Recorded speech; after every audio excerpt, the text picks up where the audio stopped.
they don't release everything at once, and that's a very conscious choice that they make to not sort of drop all of them. And that I know creatively, like when we write our episodes, we write them to very much have an ending that you sit with for a week, and like we craft them to be like, now it's over.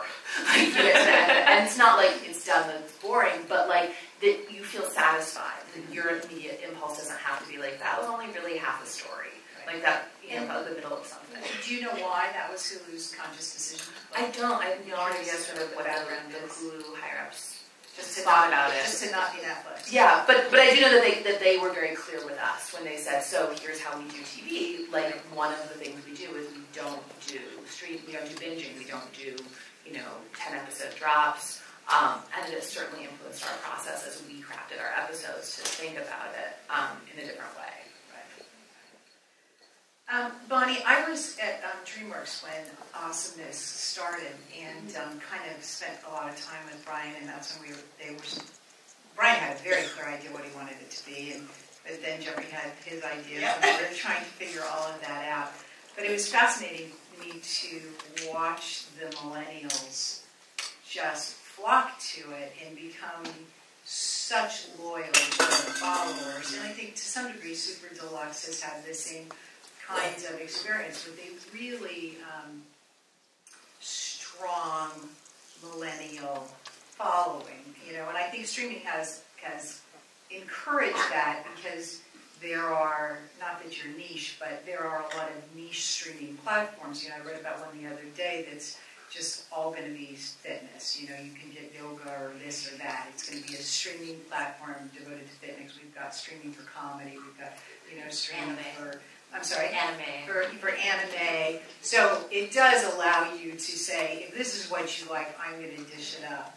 But I think it's one thing to say, if this is what you like, I'm going to dish it up. But how do you keep them so loyal? And I think you've been able to do that, because that's, I think, allows you to then monetize it, to go into other businesses or to build your business. 100%. Yeah, on the unscripted side, so for those of you that aren't familiar with Awesomeness TV, we actually follow a relatively traditional model. We have a network and a studio.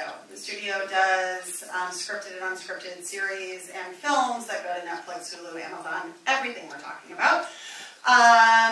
And on the network side, we have an audience of about 7 million girls between the ages of 16 and 22. And when they started, and it's largely built on YouTube. That was, they were funded during YouTube's first round of like, hey, we're going to give you $5 million to go see if you can make a business. And Awesomeness was one of the only companies that actually built a brand. Other people were investing in creators and kind of mimicking traditional media companies, but they launched a guys channel and a girls channel, and the girls channel took off. And so that's why we're a girls network now 6 years later. And what's been really interesting is you realize, girls create fandom, they create community, they rely on each other. A quarter of our audience is from the UK. We have a very international audience on Instagram. And I think what's really at its core kept Awesomeness so engaged is a few things. One, we do have a great relationship with YouTube where we're able to kind of take our storytelling to the next level and more premium scripted programming. So it kind of gets into that ecosystem of like, oh, I can watch Awesomeness on a Tuesday, but then like this other special series I'm seeing is coming out tomorrow, and not just because we all kind of came up at the same time. But we are a very approachable brand. And I think at a time where girls are trying to figure out who they are and what they stand for, we always have a seat at the table. And I think that it's a conscious decision where you're like, we want to be, cool and edgy, but we also want you to know that you can be yourself here in however form that takes. And I think that's actually helped a ton we've continually we really subscribe to the creator farm system where you identify a creator that might have 100 or 200,000 subscribers, you start testing them on the channel, all of a sudden they're at 7 million, then they're in a film on YouTube Red, or they're in, they really have this kind of, it's really disrupted the entire model of how to develop talent. And we also do that inside of Awesomeness too, which I think then girls feel like, oh, I'm growing with you, and we're experiencing the same things. Right. So it's also brand marketing. It's it like is. Traditional brand marketing applied to 100%. Yeah, and the value of the network really is that I have a long history in digital.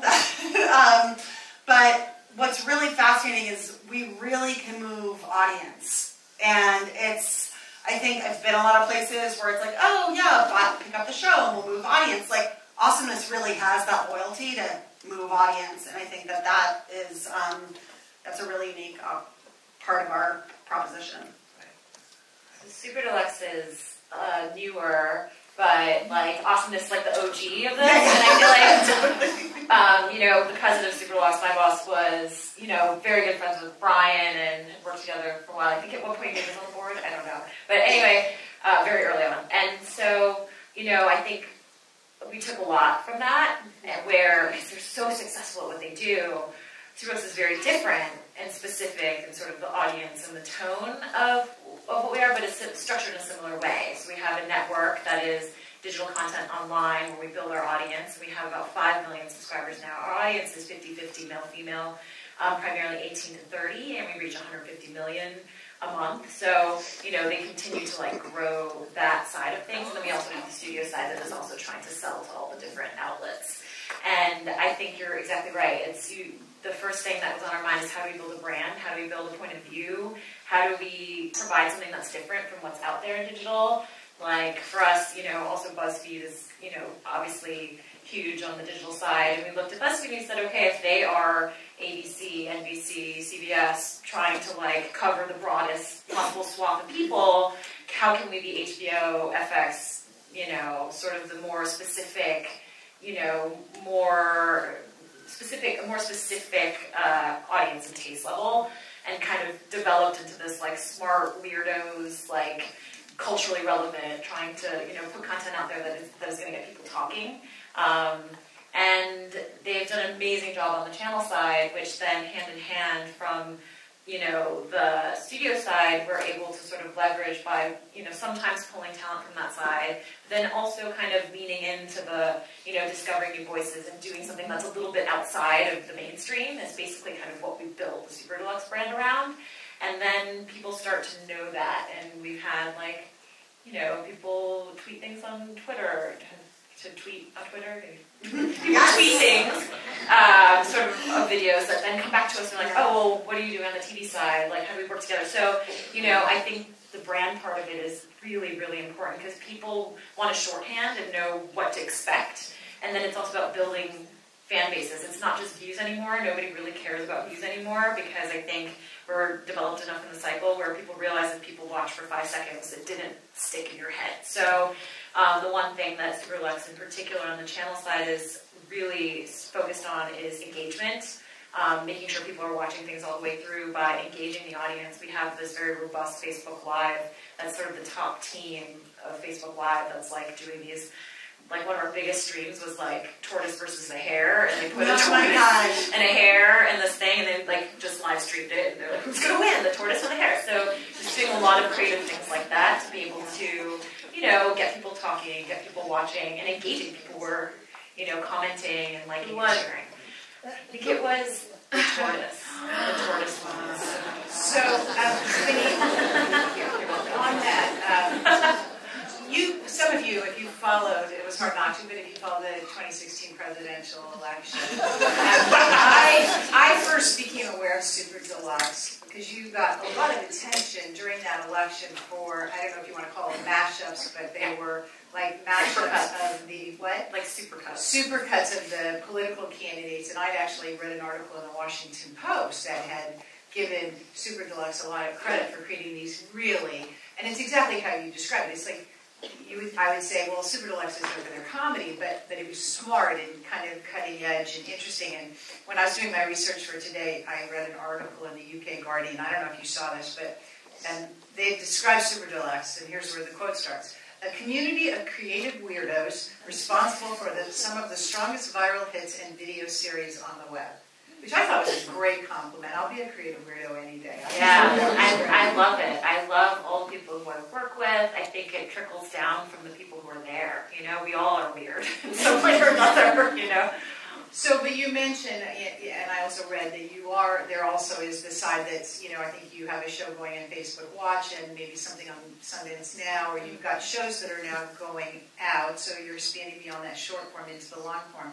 Is this same brand, because I know Awesomeness, you know, the movies that, the theatrical movies that Awesomeness have made have been loyal to the brand. They didn't go ahead and all of a sudden make an R-rated, you know, horror movie. So, Winnie, is that same strategy of content go into those other things? I think if you watch sort of the stuff online and we've been around for 2.5 years now, so all the stuff that we've sold is either just starting to come out or will over the next year.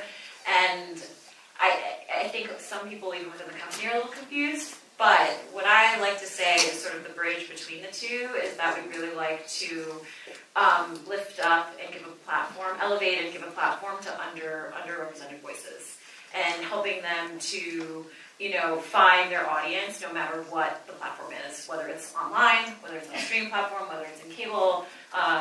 We also do tech products and stuff, so it's more about finding that original, unique thing that you haven't seen before, and then finding where does that go, and where can it find the people who are going to love that.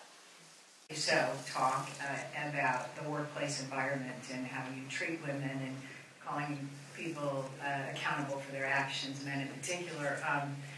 But how long is it going to take for the consciousness that we are experiencing now to manifest itself in representation, cultural, sexual, on screen, the stories that we're telling, the characters, the female characters that we're portraying, and the people who are making them? Like, how far away are we from taking this conversation and putting it into action where it also influences all the people watching?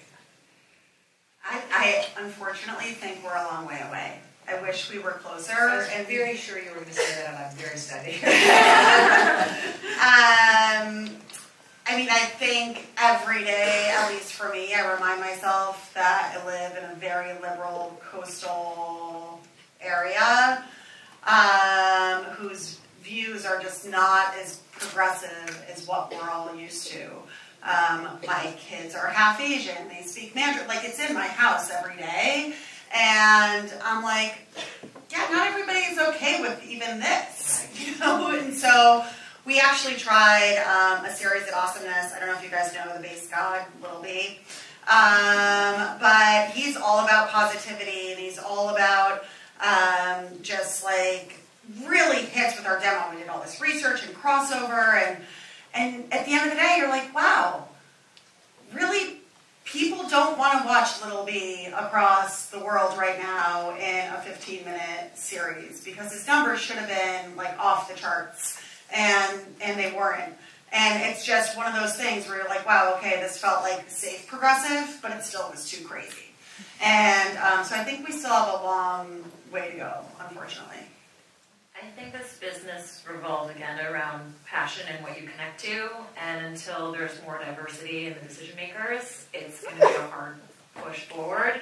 I think, you know, there's a bigger appetite for it only because the marketplace is so crowded that something that feels unusual is going to stand out a little bit more, and so that's what I bank on is, you know, I'm going to do those stories that haven't been done on TV before. You know, it may be harder, but at least they will stand out. And if there's someone who's willing to take a chance on it, then it has that opportunity to, you know, proliferate and spread.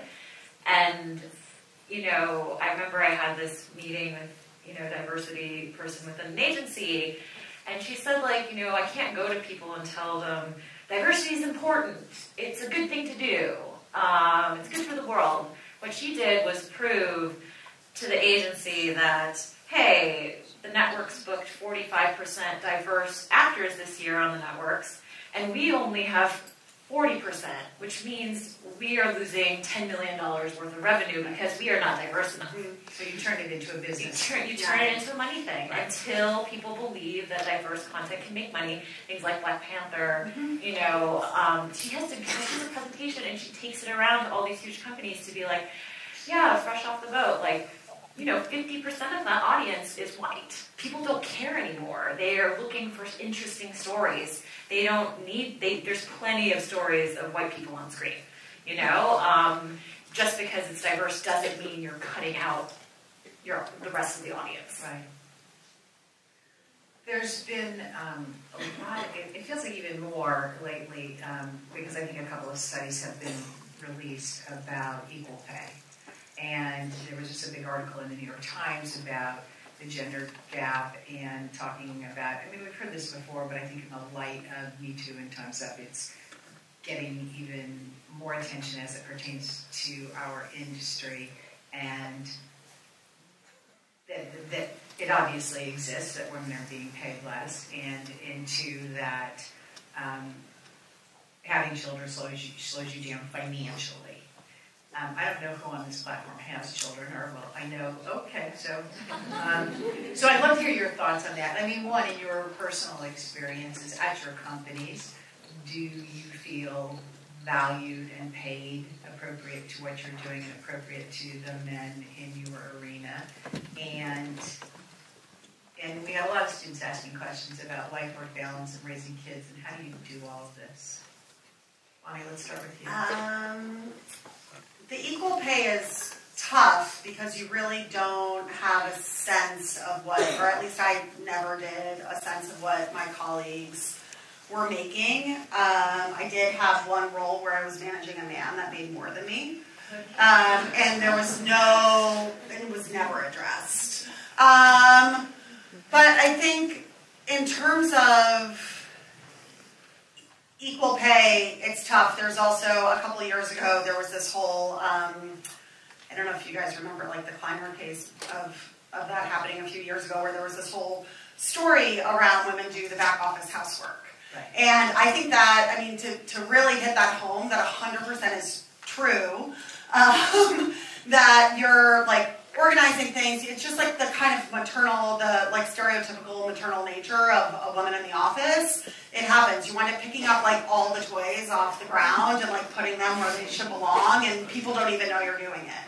And so that's at home. Yeah, exactly. No, and so I remember I was managing all these amazing women at the time, and they're like, "No more back office housework.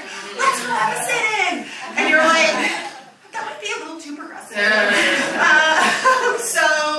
So I think that those things are real and challenging, and when I think in this climate, when you call upon those things, it's hard to explain to people. That's a real thing. We probably all do it. And so that's on that side. On the kids, it takes a village is beyond the beyond. I think as I became a working mom, and I was telling the lovely ladies I had lunch with today, I was I was supposed to have a children's theater, and I don't know, it was not supposed to be this, but here I am. And I realized that even as adults, we tend to judge each other, and as my oldest went into kindergarten, I remember thinking, and we lived in San Francisco at the time, and I remember thinking oh my God, everyone's going to be a stay-at-home mom, and I have to go to work, and they're all going to judge me, and this is put on my strong face. They became the best ladies in my life, because they did stay at home, but they also would drive my kids to soccer, go pick up the tennis racket when no one was there to drop it off, and I'm oh my God, you guys are awesome, and they're yeah, well, we stay home, so go do for us. And I think that has been a really happy surprise in my career, and also just really explaining I have 2 girls and a boy, 12, 9, and 6. The boy is the baby, but really explaining this is an opportunity, and I'm not going to a job that I hate. I feel so fortunate and so grateful to do what I love, and because of, I talk to my kids about it all the time, because they are very much the inspiration to keep pushing and going, because it's you're watching your mom pursue her dreams. It's a good lesson.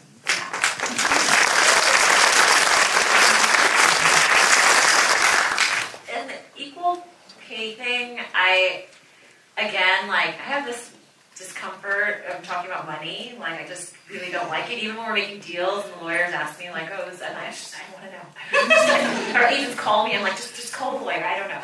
I have major discomfort around it, so I think that's been to my detriment. I feel like I have probably been underpaid for most of my career, and I'm finally just coming into where around I should be.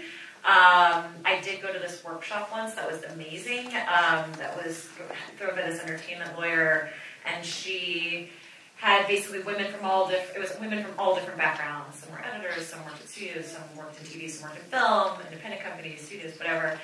And she basically had everybody write down on a card, what's your title, what kind of thing do you work at, agency, studio, whatever, how long have you been there, what is your compensation, and everybody put it, and then she went around and said, based on what I know, you're getting paid way too little, based on what I know, you're around right, and 4 people from that workshop went back and negotiated higher salaries for themselves, which is amazing. You're like, I know other people get paid this, so, I think that, not to interrupt you, but I think that a lot of women are like you. I know I was that same way. If you start talking money, I'd say, here's my lawyer's number. Like, I don't even want to have that conversation. I think we do ourselves a disservice because men are perfectly fine to have that conversation. Like, we all need to go take that workshop and stand there and be able to negotiate our own deals and not back down. Exactly. And it comes from, in a lot of ways, you're like, oh my God, I made it here. I'm just so glad to be here. I'll take whatever money you give me, So, I think you should know your worth and do your research, to be honest. Ask your friends,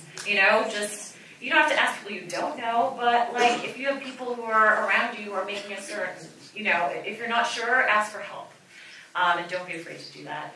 And then on the work-life balance thing, I think I was very fortunate to have kids while I was at a job where, it was less crazy than the job that I have now. But I do think that I had to be okay with just not feeling good about either.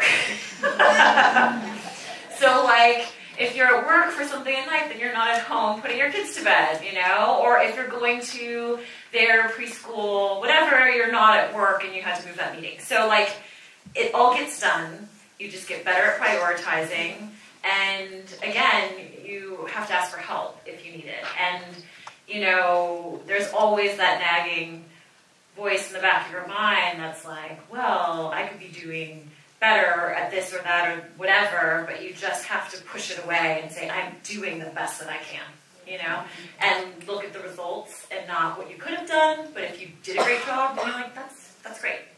I think women are just generally better at multitasking and doing multiple tasks. I know my husband always used to be, well, I'm working. I'd be like, what do you think I'm doing? I'm working and hiring a nanny and going here and going on Disney. So I just think that it's just we're wired that way to multitask and to just like you say, it all gets done. On the equal pay thing, I mean, at first, what's great about being in the union, like the Writers Guild, is that everything is at scale. You sign your contract and you're just getting what a staff writer gets, and you open up the WGA handbook and there's a line and it's like 1 hour for, cable at, blah, blah, blah, and you follow it across and you go, oh, that's how much I make per week. And everybody who has my job makes that per week. And it's lovely to know that, like, oh, the union negotiated this for me. I don't have to go in. I don't have to fight my individual job because I really like writing television and I would accept so much less than they pay me if I was just doing it solo. That's another female thing. Yeah, I just would, but I'd be like, it's just so fun. So I'm very grateful for the union. We didn't have any union guidelines or rules around maternity leave until the contract that was signed in May. So shocking. Wow. So there was nothing for TV writers. There was no protection. There was nothing around maternity. If you had a baby, there was nothing to prevent your showrunner from asking you back in the room the next day. Some showrunners said, great, you've got 6 weeks paid. Some showrunners said, you've got 2 weeks unpaid. Some showrunners said, be back by Friday. Some said, take 6 months. It was totally dependent on the whim and the worldview and the budget of your individual show and your individual showrunner, which is just an insane system. So we finally got a little bit of maternity leave unpaid, negotiated in the latest contract, so you now can't get fired for taking unpaid time off with a baby. But you know, it's slow. That stuff is slow, and that kind of change takes time. My own life is structured in a really particular way. My husband works from home. His work is very flexible, and he is the primary parent. But I've had to sort of swim upstream culturally because that's not the assumption that the culture comes to you with, right? We were filling out summer camp forms 2 days ago, and the form autofills parent 1 as mother, and then autofills parent 2 as father, and so you have to go in and like delete, you know? But for a while, you know, at my kid's elementary school, if she fell off the jungle gym or whatever, they would call me in the room, and like my phone is not on when I'm in the writer's room because, you know, I'm working, and it's a hard job to interrupt. And so they'd eventually get me, and I would talk to them. And finally, I was like, please, there's another parent. Like, if he doesn't pick up, of course, call me. I want to know if she fell off the jungle gym. But like, why are you calling? I never pick up. You know, like, I'm the worst for this. You know, but the assumption was, of course, we're going to call the mom. Like, that's just how our, you know, that's how we run our school office. And so some of it's just having to deal with my own discomfort and my own internalized narratives of how things are supposed to be, and then go like, yeah, but that's not what my family looks like, and that's okay. And I have to get over myself if I feel like, but I should feel like, you know, I should be parent 1, and oh, I'm bad if I'm not. No, but I'm not. And it's not fair to my kids to put that number because I'm never going to pick up. Yeah, and just kind of accepting the reality of my situation.